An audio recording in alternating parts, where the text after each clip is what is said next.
that overdrive out there.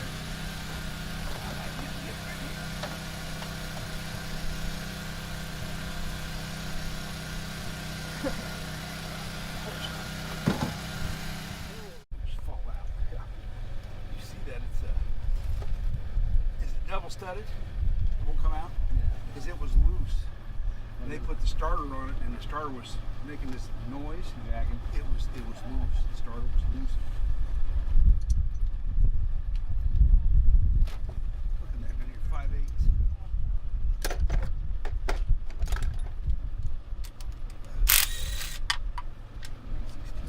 I got the 9.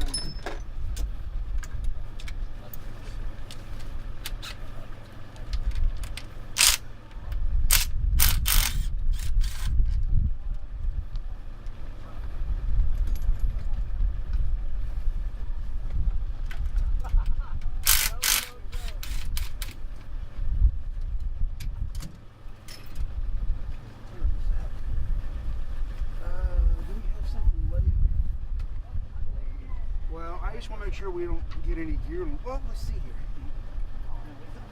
Let's just see if we can go back far enough. Got the moving blanket on the fender, don't you?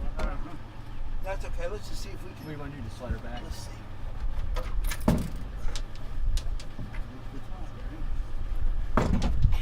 We just teaching the throw bearing? What do you do? No, we're going to go ahead and take the whole thing loose. That's all we need.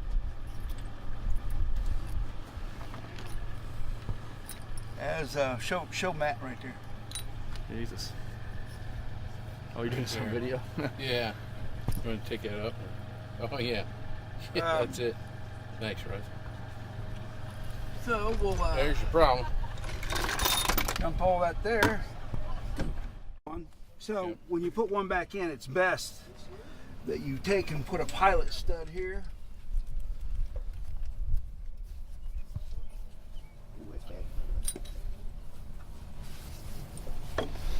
This is just a narrow block. This bolt is a 3/8 16. So you do this, so it gives you something to support the trans on while you slide it in. If you don't, you slide it all in, and if it's off just a little bit, it will, and you let off of it, it actually bends the center of the clutch disc. And therefore it can cause a chatter. So it's best that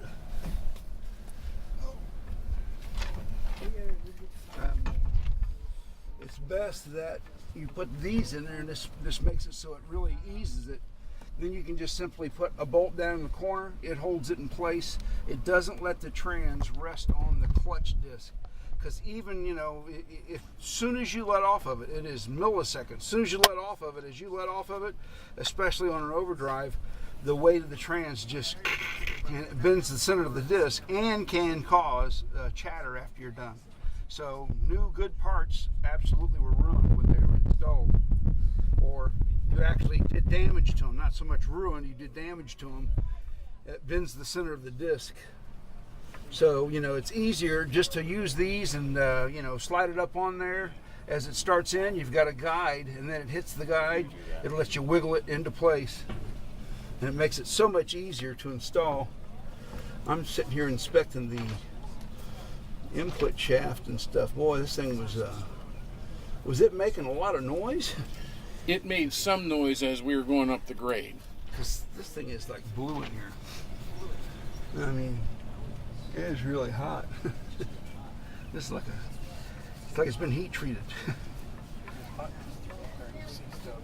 Yeah. Okay, so did Cole pull me the clutch disc?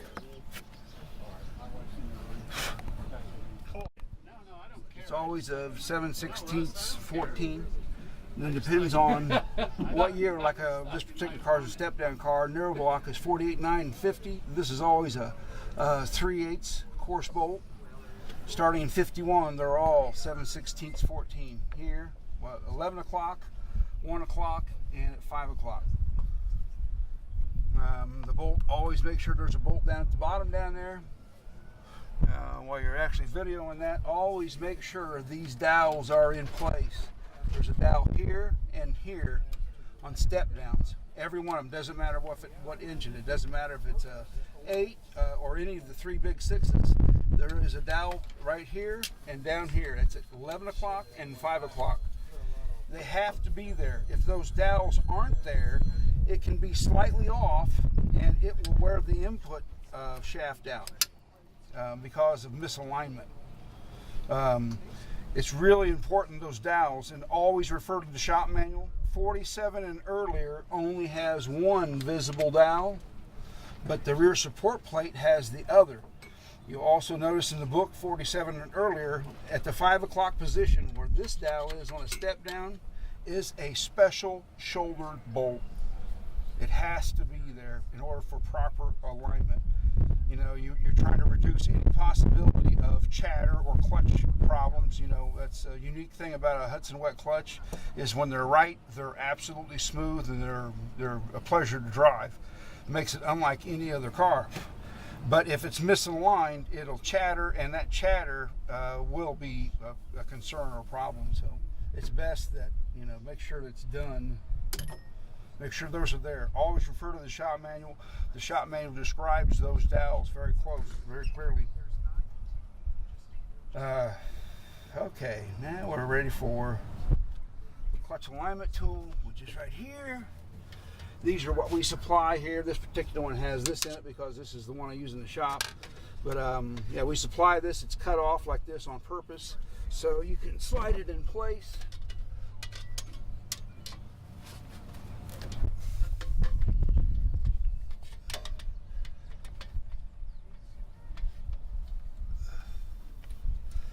Tell you what, guys, just to verify, we're not taking this one completely out. We'll verify this goes on nice and smooth. Make sure that there's no problem.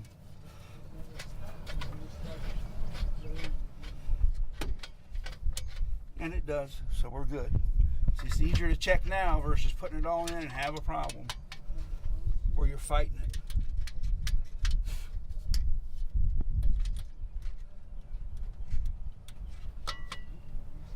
That's stuck on there. Actually, we'll get these out of our way until we put the pressure plate in, since we're not removing the transmission, so it's not out of our way completely.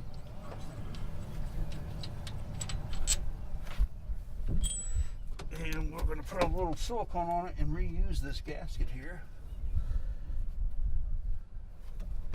Don't have to get crazy, you just need just a little.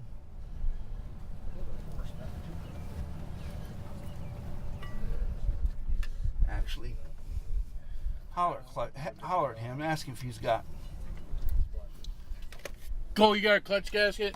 Hey, Cole. Okay, this is gonna work. This is gonna work. It's only torn one little itty. He says it's all right. He was asking for a clutch gasket, but he's gonna make this one work. It's just a little spot. He says he's got them. I know, it's just a little spot right here.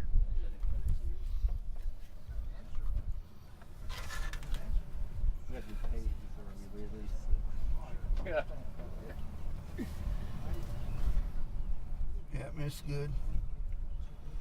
It's got just a small spot.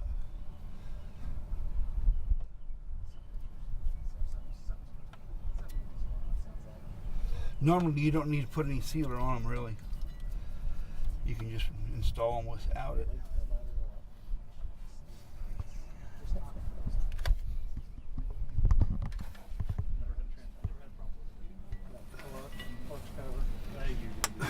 The only time I see one leaking is like when somebody left all the bolts loose. That makes it leak. Bolts there, I've seen them leaking around the bolts on the fingers. Oh, really? Well, like I said, without having it here, it could be something easier, it could be something. You just never know.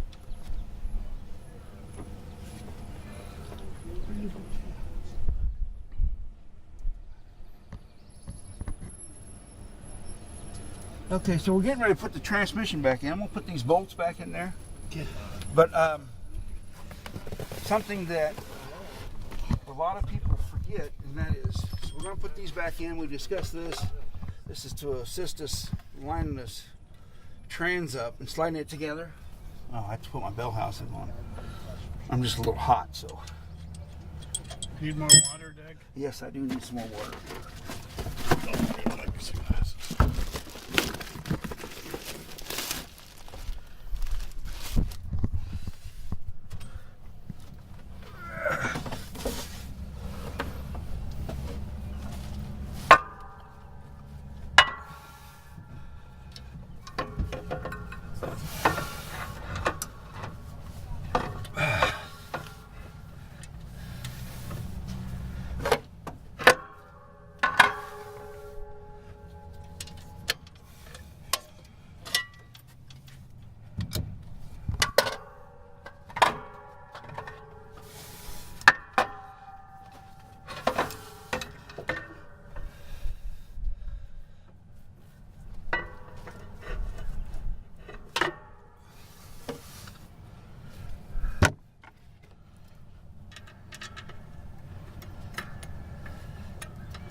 Time for a drink.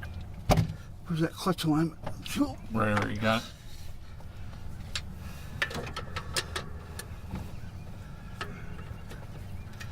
Okay, and we've got the pressure plate all on there, and we're got our alignment dowel in place, and always make sure it's fully seated.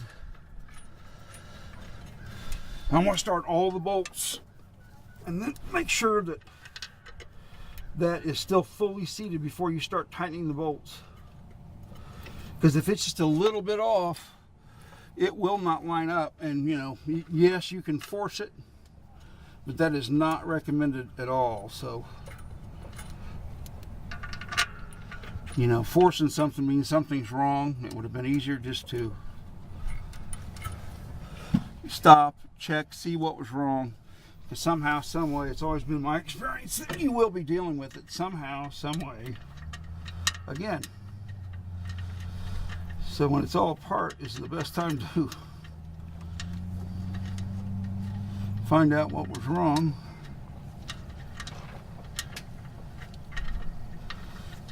I can't see at the bottom, so I'm just guessing where it might be, and there it is. I wasn't very successful there. Something else we're going to talk about here in a minute, and that is the starter bolts. Hudson used a double-ended stud, and those double-ended studs located in the bell housing, this is a prime example, they were loose. And you can see how worn it was. Mm-hmm. That is, can you see that, Matt? Yeah. That is because the starter was loose. That being loose like that makes it misalign the starter and the ring gear, and it will cause wear, rapid wear. You know, while you're sitting here looking at it, you know, these studs actually, you can see they have this barrel on them. And look how that one, gosh, that's not good. That one is broken off. Wow, I wonder what happened to that. That's really bad. And we're going to put it through on this side because the other side is really short, so we're going to put this in here.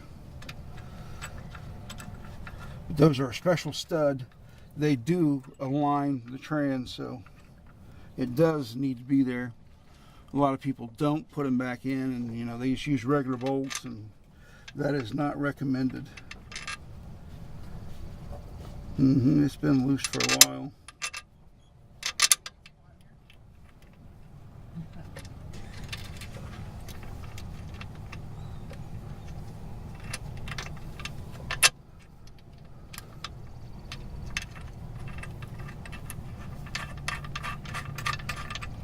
The hole in the bell housing wallowed out a little bit too?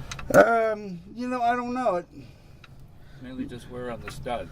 I think it just worn in the stud, luckily. It really is a good thing. I see that.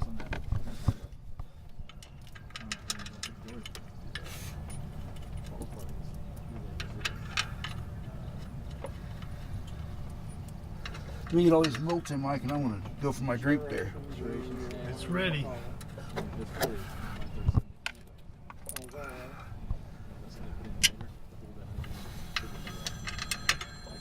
Because there's no marks on the You would think you open it and you see the midpoint and you see the Where's the slide? Yeah, where they cut a groove in. It is in the mine over here. So they had Need a lock washer for that stud, that bolt right there. Oh, there it is, right there. Hi, Carmen. Mr. Jones, what can I do for you? All right, now there's a picture for the front cover of the WTN. Okay, we're going to align this back up here.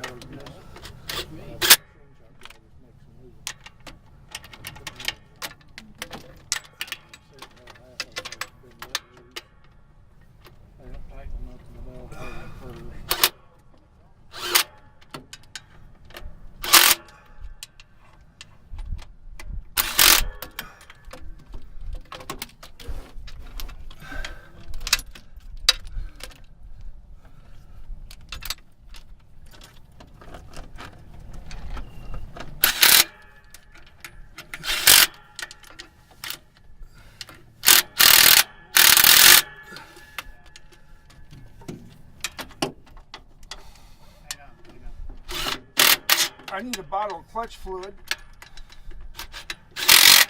Parts? Parts? Parts gotta get it done.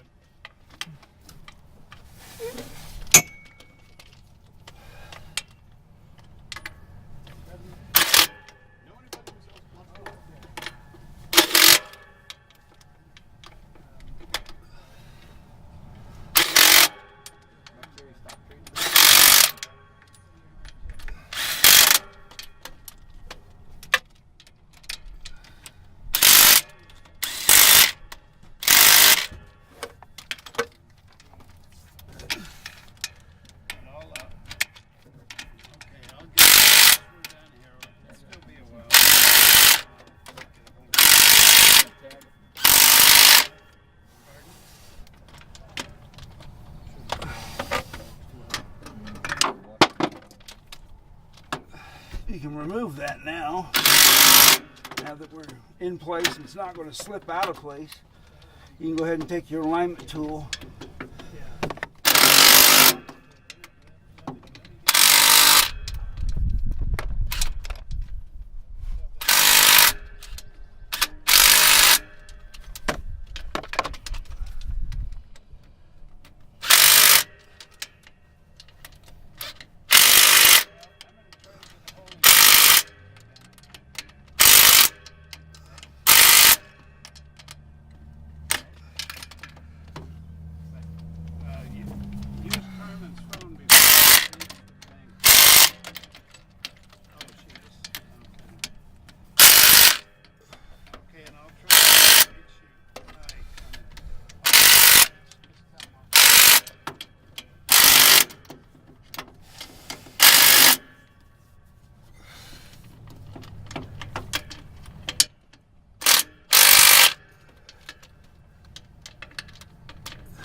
Thank you.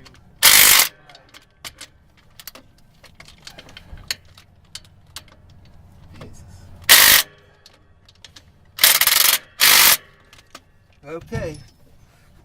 Now we'll put a can of this here clutch fluid in it. Don't have to pour it through a hole. Let me see that can, would you, Dick?